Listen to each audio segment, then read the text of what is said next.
Good afternoon, everyone. Thank you all for attending.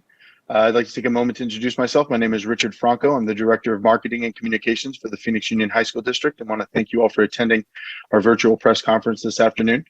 In just a moment, we're going to turn the mic over to Superintendent Dr. Chad Guestin, who's going to discuss our recent announcement about mask requirements on our campuses starting Monday when school returns. This will be the only topic that we're covering today. And we ask that you please raise your hand and we will call on you to ask questions after Dr. Guestin gives his initial opening remarks. With that being said, at this time, I'd like to turn it over to Phoenix Union High School District Superintendent, Dr. Chad Guestin. Good afternoon, and thank you so much for joining us today. As you read in our public statement this morning, the Phoenix Union High School District made an announcement that as we bring school back in session on Monday to our nearly 28,000 beautiful young men and young women, we will do so by requiring masks on our campuses. Masks when staff, students, and visitors are indoors in the presence of others. As individuals come to our campuses outdoors, masks are not required.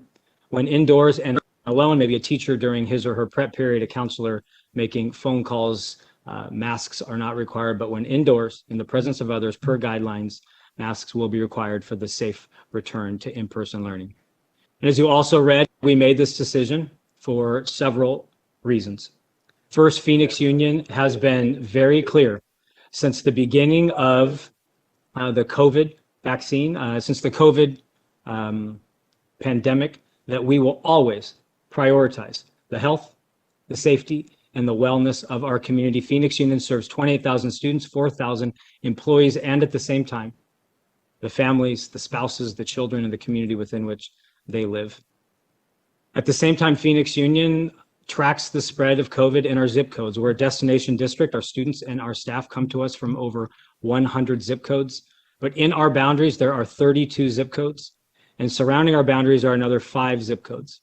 Of those 37 zip codes, the spread of COVID, now with the presence of the Delta variant, has reached high or substantial levels in all 37 zip codes in and around the Phoenix Union High School District.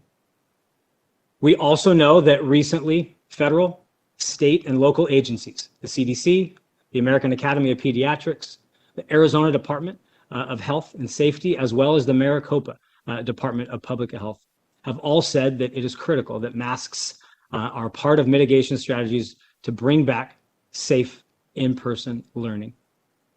Phoenix Union High School District has made it very clear that we want to bring back in-person learning, and when we come back, we want to stay back. And ultimately, we want exactly what the rest of the state and even state leaders want. We want to return to in-person learning. We want to bring back on-site social, emotional, and mental health services. We want to re-engage our kids safely in clubs and sports and activities. And we know that one way in which to do that is to follow the science on how to minimize spread on our campuses. What we read in all of the recommendations and guidelines locally and nationally is that there are ways to mitigate or minimize the spread of COVID. First is through the vaccine. The Phoenix Union High School District, we're here at Alhambra High School. In fact, some of you might be able to hear the announcements happening right now. We're here at Alhambra High School because we are hosting vaccination pods yet again. Phoenix Union has become a state and a national leader in providing widespread access through many partnerships to the COVID vaccine. We are here today at Alhambra. We have 8 sites dispensing vaccines to students, families, and communities on our campuses. Over the last several months, we have vaccines to educators, to essential workers. We know that mitigation strategy number 1 is the vaccine. Strategy is masks across our nation. That is to bring back masks as a part of our commitment